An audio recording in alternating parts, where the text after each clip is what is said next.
As últimas notícias que temos do dia: rios e córregos inundando inúmeras cidades, milhares sem energia elétrica após terrível furacão. 3 tufões acabaram de tocar o solo ao sul da cidade. E agora? O que é isso? Eu acho que é um terremoto. Eu nunca vi tais condições climáticas antes. Busquem abrigo imediatamente.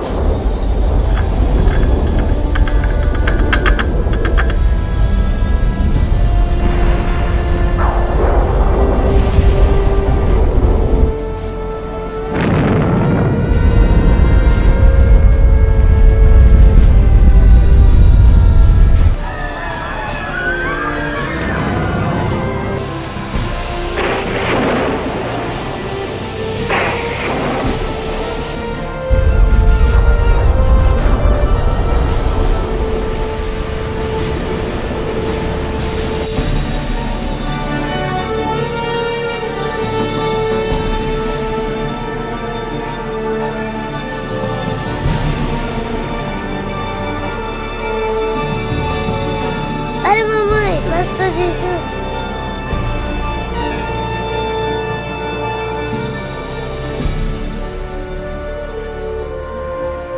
Os livros proféticos da Bíblia, conhecidos por muito tempo como mistério.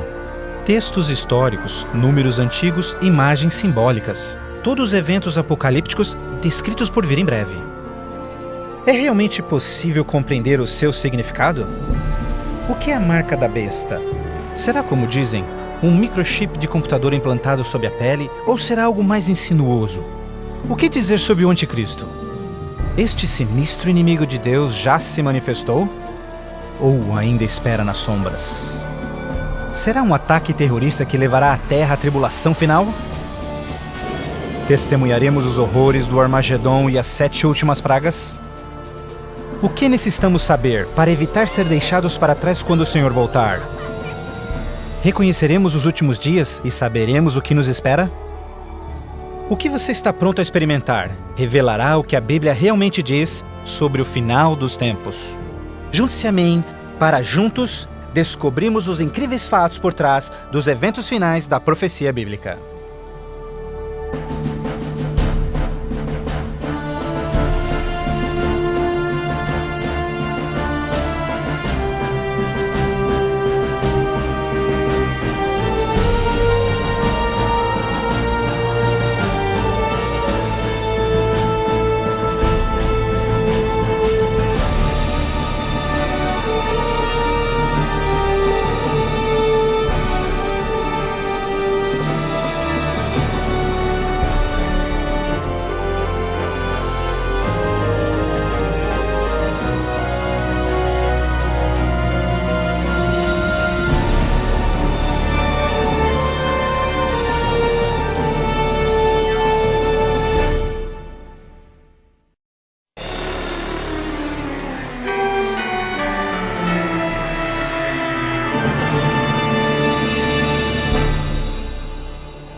Mas você, Daniel, feche estas palavras. Cele o livro até o tempo do fim. Muitos correrão dele e para ele, e a ciência se multiplicará. O fim do mundo realmente ocorrerá? Se for, quando? Esta é uma das mais importantes e misteriosas perguntas de todos os tempos. O profeta bíblico Daniel predisse claramente que ao final da história do mundo, nós veríamos um aumento dramático no conhecimento. Já aconteceu? Considere, por exemplo, como os meios de transporte mudaram dramaticamente em épocas recentes. Por 60 séculos, o meio mais rápido de transporte foi viajar a cavalo. Agora, viagens que demoravam meses são realizadas em minutos. Em uma geração, a revolução dos computadores trouxe mudanças tão radicais que nossos antepassados jamais imaginariam. Mas numa interpretação mais exata deste verso, é que o conhecimento a respeito dos livros proféticos aumentaria. E como predito, foi isso que aconteceu. Mas as profecias de Daniel não são as únicas na Bíblia que falam dos sinais do tempo do fim. que mais pode estar escondido dentro dos antigos textos das Escrituras? E você ouvirá de guerras e rumores de guerras. Não te preocupes, porque todas estas coisas virão, mas passarão. Mas não é o fim ainda. Haverá fome, pestes, terremotos em vários lugares. Tudo isso será o começo das dores. Qualquer um pode ver em todo o mundo o quanto forças políticas e naturais têm tornado o nosso mundo moderno um lugar perigoso para se viver. Pense nisto.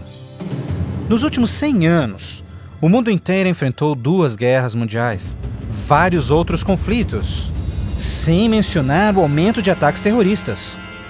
Além disso, um aumento na taxa de mortalidade em desastres naturais, incluindo terremotos, incêndios, inundações, tornados, tormentas assassinas num clima bizarro, tudo a caminho da destruição final do planeta. Incrivelmente, o apóstolo João profetizou que ao se aproximar o tempo do fim, aumentaria a habilidade do homem em destruir o planeta. Apocalipse 11, verso 18, diz que virá o tempo em que Deus destruirá aqueles que destroem a terra. Está claro que esta previsão foi vividamente cumprida. Por séculos, o homem apenas fazia suas guerras com lanças fumegantes ou seus canhões a pólvora. Hoje, possuem armas devastadoras que podem rapidamente exterminar com a vida no planeta. Fato é que Jesus profetizou que se sua vinda fosse adiada, ninguém sobreviveria. O próprio Cristo nos alertou sobre estes perigos, mas que eles seriam apenas o início do fim. Poderia o homem fazer alguma coisa que pudesse dar início ao tempo do fim? Saiba que os últimos dias serão dias difíceis. Os homens serão amantes de si mesmos, amantes do dinheiro, gananciosos, presunçosos, blasfemos, desobedientes aos pais, ingratos, profanos, sem amor, irreconciliáveis, fofoqueiros, sem domínio próprio, grosseiros, sem consideração com o bem. Ninguém que haja vivido pelas últimas décadas poderá negar a contínua e espantosa queda moral de nossa sociedade moderna. Cada geração, continuamente, abre o envelope de aceitação comportamental. Como resultado, cada uma das gerações sucessoras operam sob um padrão moral mais baixo do que o seu padrão anterior. Infelizmente, parece não haver um fim a essa trilha vergonhosa. Nos dias de Noé, a decadência moral condenou o planeta à destruição com o dilúvio. Nos dias de Ló, as perversas e depravadas Sodoma e Gomorra foram cidades consumidas com o fogo do céu. Assim como nos dias de Ló, eles comiam, bebiam, compravam, vendiam, plantavam, construíam, mas no dia em que Ló saiu da cidade, caiu fogo e enxofre do céu e consumiu a todos. Assim também será no dia em que o Filho do Homem se manifestar. E em nossos dias, poderia ser incontrolável imoralidade e perversão novamente motivo para uma condenação vinda dos céus? Junto à imoralidade de nossa sociedade decaída, a Bíblia nos alerta que nos últimos dias haveria um dramático crescimento no espiritualismo e no ocultismo. Agora o Espírito diz terminantemente que nos últimos dias alguns abandonariam a fé, dando ouvidos a espíritos enganadores e doutrinas de demônios. A prática de comunicar-se com os mortos, extensamente proibida pelas Escrituras, tem amplamente sido aceitas inclusive em igrejas modernas. Programas de televisão e filmes apresentando os temas do arrebatamento e do ocultismo tornaram um assunto extremamente popular, especialmente entre os mais jovens. Apesar de todo este espiritualismo e incontrolável imoralidade, a Bíblia ensina que onde o pecado está em abundância, a graça está em superabundância. Portanto, uma grande notícia para os últimos dias, antes da volta de Jesus, foi a promessa de que as boas novas seriam anunciadas por todo o mundo. Então este evangelho do reino será pregado em todo o mundo em testemunha a todas as nações, então virá o fim. A então aparentemente insuperável missão de comunicar o Evangelho aos 4 cantos da terra é uma rápida realidade. Com missionários, livros, fitas, transmissões via satélite e internet, o Evangelho tem se espalhado rapidamente pelo mundo. A mensagem da salvação nunca antes foi tão amplamente divulgada como hoje. A Bíblia revela que estamos vivendo, obviamente, nos últimos dias. O aumento da ciência, instabilidade global, declínio moral, um explosivo interesse pelo ocultismo, todos testificam o tempo do fim. Os sinais do fim estão claramente se cumprindo, mas ainda mais, a Bíblia também nos alerta que entre as forças do bem e do mal, em última instância levarão o mundo ao conflito do Armagedon. A qualquer momento, uma crise global sem explicação atingirá todo o planeta, numa crise tão devastadora que o mundo jamais viu. Haverá então grande tribulação, como jamais se viu anteriormente, nem jamais haverá. Qual será a catástrofe que dará início à crise final? E quando acontecerá? Poderia ser um devastador ato terrorista? Talvez uma crise econômica internacional? Talvez até um terremoto, um asteroide ou algum outro evento cataclísmico? Talvez um acidente químico ou uma praga biológica mortal? Talvez a combinação de alguns desses acidentes. Mas mesmo a Bíblia não identificando o evento crítico exato, ela revela as dramáticas cenas que se seguem. Mais adiante você compreenderá mais sobre essas surpreendentes, chocantes eventos que muitos cristãos ainda não estão preparados.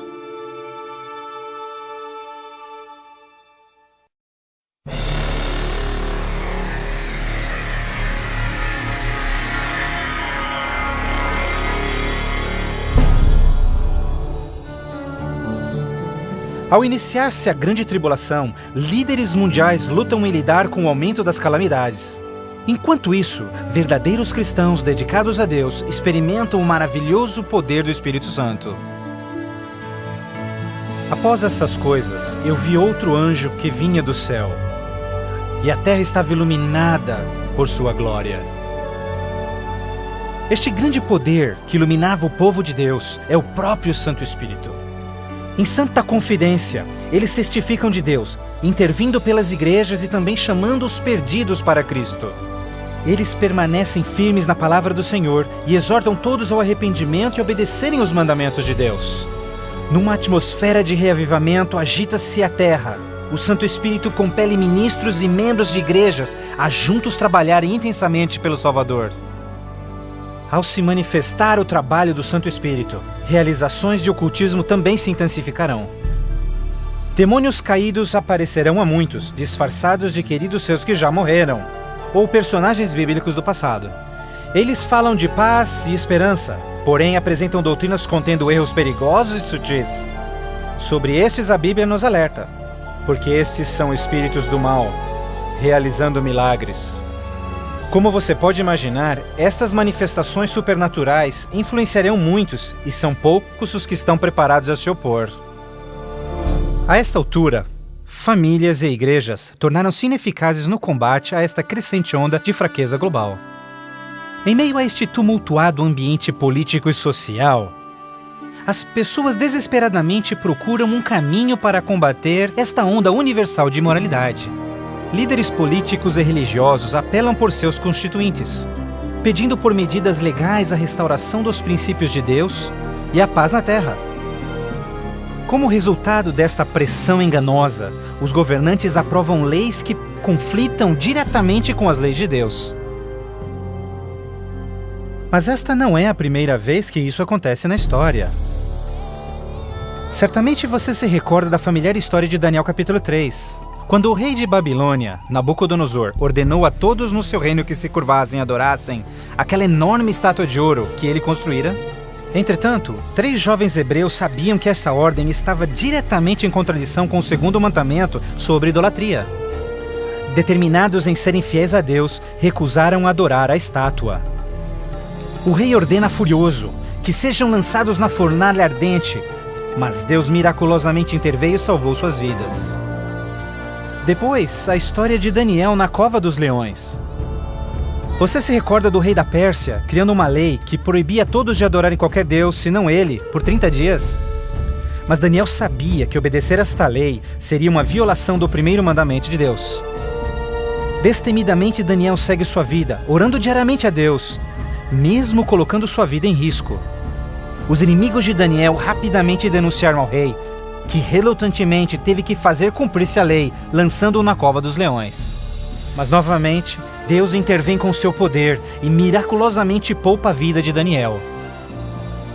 Da mesma forma, nos tempos do fim, Apocalipse prediz que o poder do mal obrigará governantes de todo o mundo a endossarem leis que definam como as pessoas adorarão a Deus. Estas leis irão aparentemente promover a moralidade, mas na realidade, elas preparam o mundo para aderirem à marca da besta e o anticristo. Porque falsos cristos e falsos profetas surgirão e farão milagres e sinais maravilhosos para enganar, se possível até os salvos. Durante este período de crescentes crises, quando o mundo estiver desesperadamente buscando alívio e procurando uma estabilidade global, a ajuda virá de uma forma surpreendente. Em várias partes, por todo o mundo, se ouvirá: Jesus voltou! Jesus voltou! Um radiante e carismático ser se diz o Filho de Deus. Um exército de jornalistas se amontoa para ver este que realiza milagres sobrenaturais. Eles o ouvem repetir as mesmas palavras que Jesus falou nas Escrituras. Este evento será transmitido ao mundo via satélite. Milhões serão enganados com esta aparição, como sendo cumprida a profecia de que todo olho o verá. Inúmeras religiões estão ansiosas na expectativa por um Salvador. Então este deslumbrante ser aparenta ser a resposta às suas orações. Mas a Bíblia nos alerta em 2 Coríntios que Satanás pode transformar-se num anjo de luz. Infelizmente, não será Jesus quem o povo receberá de braços abertos, mas sim Satanás, disfarçado como Filho de Deus. Fazendo isso, o mal será capaz de unir o povo em todo o mundo e reconfirmar seu falso sistema de adoração. Assim, o mal concretiza a maior fraude que jamais se viu sobre a raça humana.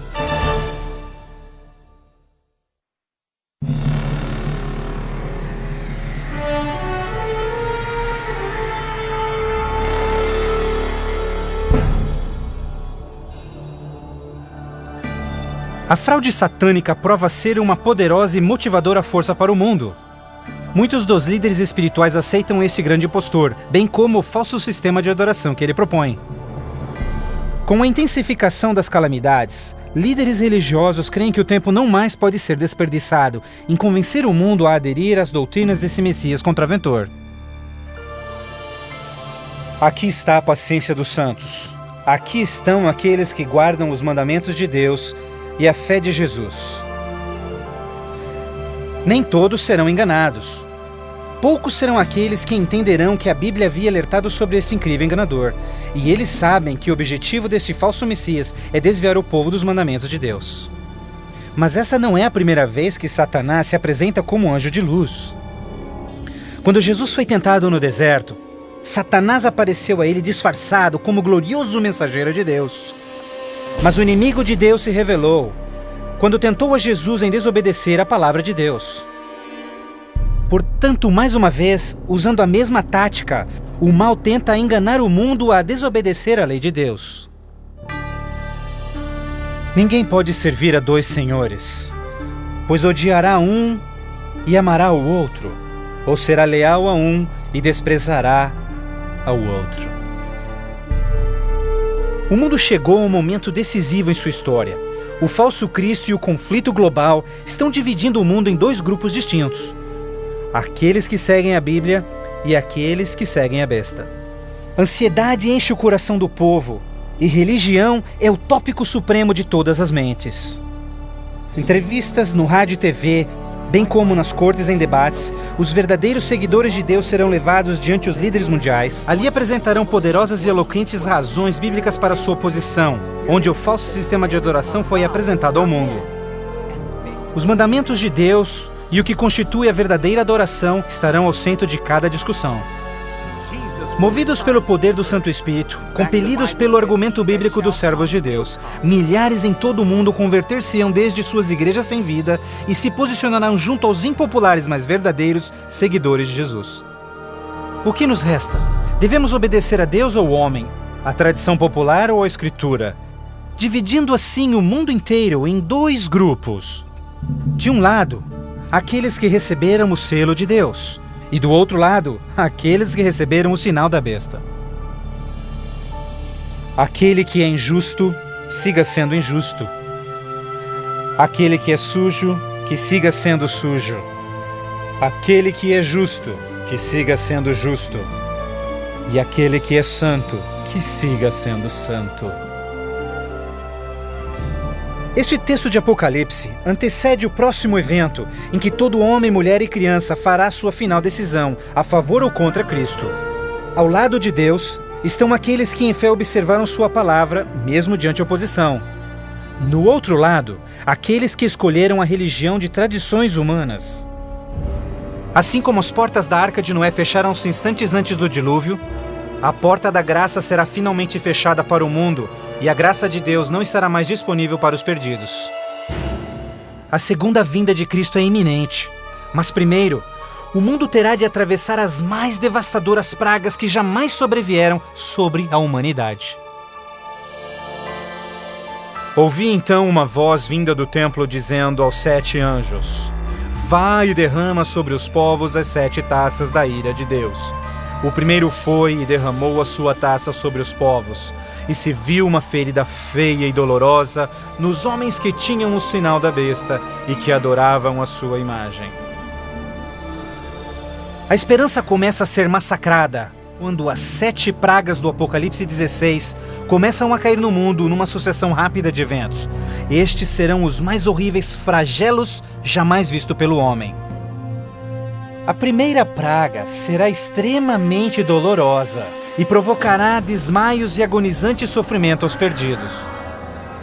Mais 6 devastadoras pragas rapidamente virão. O mar e os rios se tornarão em sangue. O sol terá tal força que provocará queimaduras com sua intensidade. De tal forma, praga após praga virão. O terror reinará, tornando o mundo inteiro prisioneiros do pânico. Durante este período, alguns dos salvos encontrarão abrigo em locais isolados e remotos, onde serão protegidos e mantidos por anjos do Senhor. Outros lançados em prisões, embora aparentemente abandonados pelo homem, não foram esquecidos por Deus. Os fiéis de Deus estarão protegidos das pragas, da mesma forma como os filhos de Israel foram preservados durante as pragas que caíram no Egito. Neste momento, os salvos passam por um momento de angústia em suas almas. O principal pensamento em suas mentes: estamos em paz com Deus? Finalmente, encontram paz em suas consciências confiando nas promessas de Deus. Assim sendo, o dragão irou-se com a mulher e foi ao seu encontro para guerrear com os demais filhos dela, aqueles que guardam os mandamentos de Deus e têm o testemunho de Jesus Cristo. Persuadidos pelo falso Cristo, os miseráveis perdidos têm como única esperança para alívio das devastadoras pragas a eliminação daqueles que se opõem a eles. Então a decisão é tomada para caçar e exterminar em apenas um dia o povo de Deus que teimosamente apegou-se às Escrituras. Assim sendo, o campo de batalha espiritual tem aqueles que seguem as tradições humanas e adoram a besta contra aqueles que amam a Jesus e obedecem os seus mandamentos. Esta é a batalha final do Armagedon, o mundo perverso que chegou finalmente ao limite da paciência de Deus. E finalmente o momento em que Deus entra em cena para resgatar os seus filhos fiéis.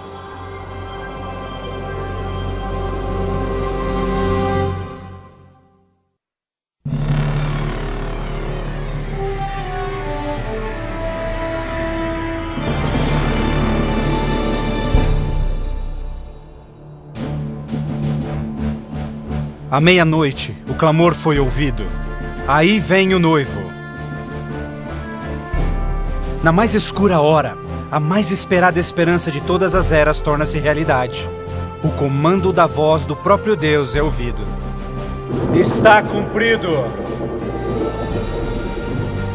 Aquela voz de trovão chacoalha os céus. Um imenso terremoto anuncia a aproximação do poderoso exército dos céus. Os filhos de Deus, há pouco sem cor e cansados, agora envoltos por um arco-íris, resplandecem diante de seus opressores. Suas faces brilham ao contemplarem seu Redentor e o vasto exército de anjos que vieram para levá-los para casa. Atentem, porque ele está vindo nas nuvens do céu, e todo olho verá, inclusive os que lhe transpassaram, e todos os povos da terra chorarão por sua causa. Como você já sabe, este não será um momento de êxtase secreto. Todas as pessoas do planeta testemunharão este maravilhoso evento, e muitos estarão aterrorizados. Os ímpios fugirão desesperadamente para rochas e cavernas, tentando em vão esconder-se do santo rei que se aproxima.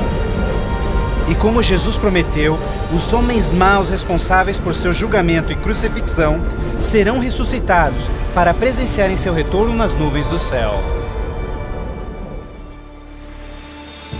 Porque o Senhor, o próprio Deus, descerá dos céus, e como trovão, e com a voz do arcanjo, com o som de trombetas de Deus, os mortos em Cristo serão primeiramente ressuscitados. Um grandioso som de trombetas é ouvido pelos céus, e a poderosa voz de Deus chamará os santos que dormem no Senhor desde todas as épocas, dizendo: Despertem, despertem, despertem vós que no pó da terra dormem, levantem-se. Por toda a extensão do planeta, um exército de santos se erguerá do pó da terra.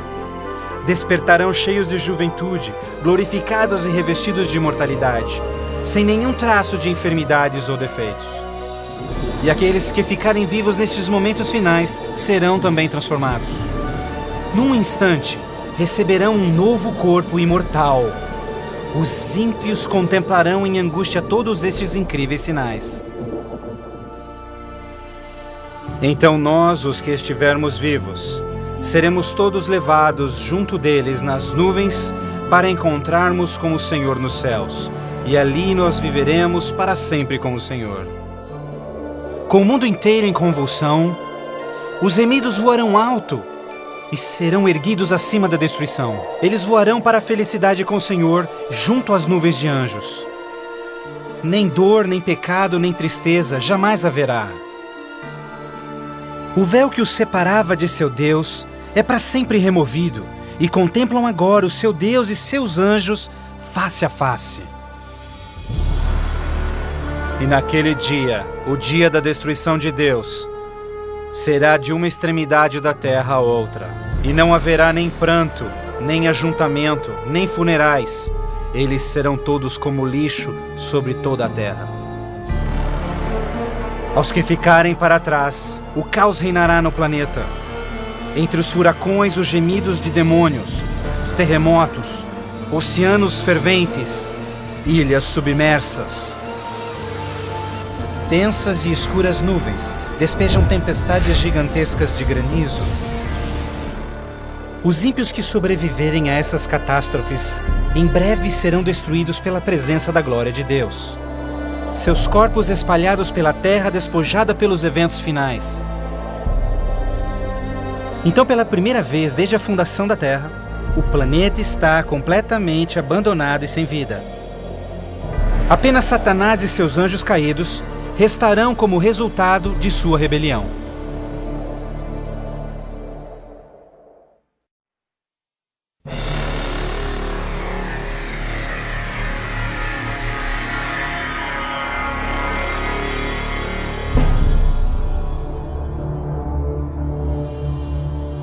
Então vi um anjo que descia dos céus, que tinha consigo as chaves do abismo e uma grande corrente em suas mãos. Ele acorrentou ali Satanás por 1000 anos. Confinados no mundo que ele arruinou, Satanás e seus anjos ali estarão por 1000 anos. Prisioneiros na escuridão, num planeta vazio e abandonado, só com seus demônios, Satanás apenas poderá esperar e ponderar no dia de sua punição. Por toda parte ele contempla cidades destruídas, florestas queimadas e ossos secos, tudo resultado de sua guerra com os céus. Confinado num vasto abismo, solitário, sem ninguém para tentar ou manipular, ele se torna absolutamente miserável. Então vi tronos, e eles se sentavam neles, e o julgamento era comissionado a eles, e eles viveram e reinaram com Cristo por 1000 anos. Enquanto Satanás pensa em seu destino, os remidos desfrutam sem palavras as alegrias dos céus. Cada um deles conhece então o seu anjo da guarda, que responde a cada uma de suas perguntas sobre as suas vidas. Então Deus, num ato de revelação absoluta, os convida a participarem como juízes, abrindo diante de si os registros dos que se perderam. Os remidos neste momento têm a oportunidade de entenderem por que algumas pessoas que esperavam ver ali não completarem a jornada. Os pensamentos dos ímpios são agora vividamente expostos e o véu é removido, revelando as batalhas espirituais que se levantaram por salvar-se-lhes as almas. Inclusive as ações e motivos dos anjos caídos se farão nítidas. O aberto e transparente caráter de Deus neste assunto é extraordinário. Como o apóstolo Paulo descreve em 1 Coríntios 6, verso 2, os salvos participarão no julgamento dos ímpios. Antes que um único pecador receba sua punição final, seus registros serão cuidadosamente revisados por seus conterrâneos, os quais entendem e sabem das lutas na vida na terra. Todas as palavras e atos dos ímpios serão pesados ante a palavra de Deus. A justiça de sua sentença é confirmada e o grau de sua punição determinado. Finalmente, ao final dos 1000 anos, Jesus e os remidos preparam-se para o seu retorno à terra. O tempo é chegado para Satanás, seus anjos e os perdidos, quando enfrentarão as últimas consequências por seus atos. Em breve, os mansos herdarão a terra. Mas primeiro, Deus executará a fase final de seu julgamento e extinguirá o pecado do universo.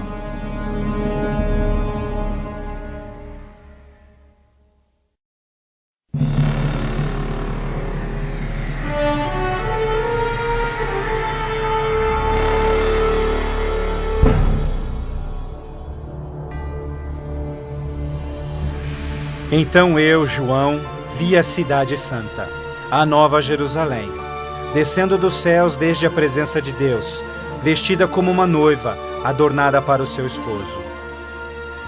Após os 1000 anos sabáticos no céu, Cristo e os remidos, com a Nova Jerusalém, voltam à terra.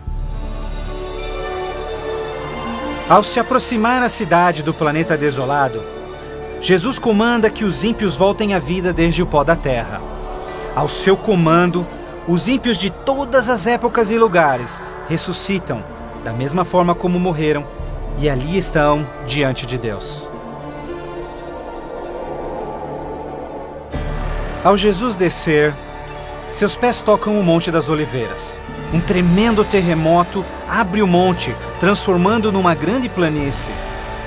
Então, a Nova Jerusalém, a grande cidade de Deus, desce dos céus e descansa sua estrutura sobre a planície preparada por Deus.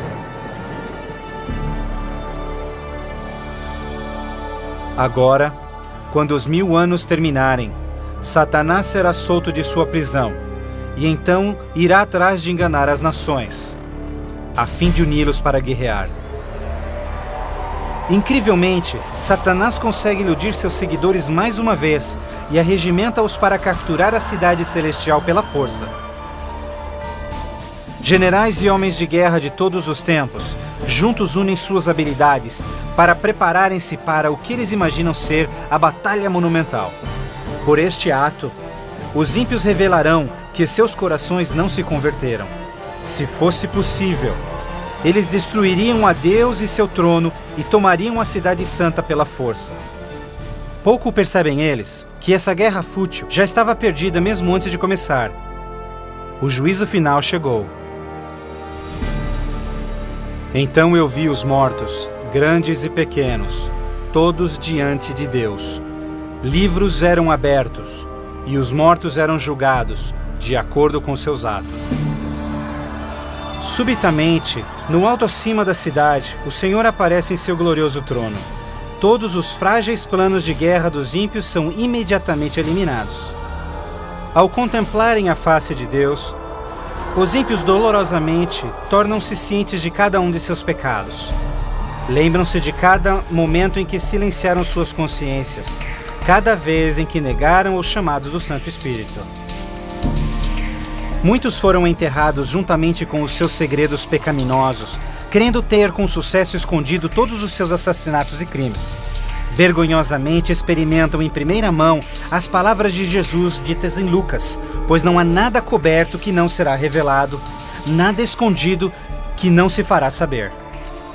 Ao se apresentar diante deles vividamente o panorama de suas vidas, cada ímpio entende completamente que por sua própria livre escolha rejeitaram a salvação. Tragicamente, a paz e alegria dos que estiverem na cidade nunca será desfrutada pelos ímpios. Com sentimento de desespero e sem esperança, são varridos e deixados sem palavras. Os rebeldes não podem negar a justiça de Deus, declarando-se culpados. Em uma só voz clamam: justo e verdadeiro são os teus caminhos, ó Rei dos Santos. E caindo prostrados, eles adoram o Príncipe da Vida. Eles subiam aos cantos da terra e cercaram o acampamento dos santos. Então caiu fogo do céu desde Deus e os consumia. Finalmente, o tempo de encarar as consequências irreversíveis de suas ações. Sem nenhum aviso, fogo e enxofre caem do céu. A terra se fende e fogo brota desde cavernas subterrâneas. Enquanto o inferno engole os ímpios, os justos estão a salvo e em segurança dentro dos portões da Nova Jerusalém. Cada pecador é punido de acordo com os seus pecados. Os com poucos pecados são destruídos rapidamente, enquanto os culpados de horríveis pecados contra a humanidade sofrerão mais. Satanás, o instigador de todos os pecados, será forçado a sofrer muito mais. Para Deus, a punição dos ímpios é um ato doloroso, mas é algo que a sua justiça demanda. O salário do pecado é a morte. Na cruz, Jesus sofreu a punição final no lugar de todos os que aceitaram o seu sacrifício. Mas, tragicamente, os perdidos rejeitaram este presente e terão de pagar o preço por seus próprios pecados. Certamente o dia virá, queimando como fornalha. Todos os orgulhosos e todos os fracos serão consumidos. Você esmagará os ímpios, pois serão como cinzas debaixo dos seus pés. Ao se esfriarem as cinzas da destruição, os habitantes de todo o universo erguem suas vozes em louvor a Deus, pois o reino de terror de Satanás foi banido para sempre. Assim, com a paz no cosmos eternamente garantida, Deus agora dedica sua atenção à criação de um novo céu e uma nova terra.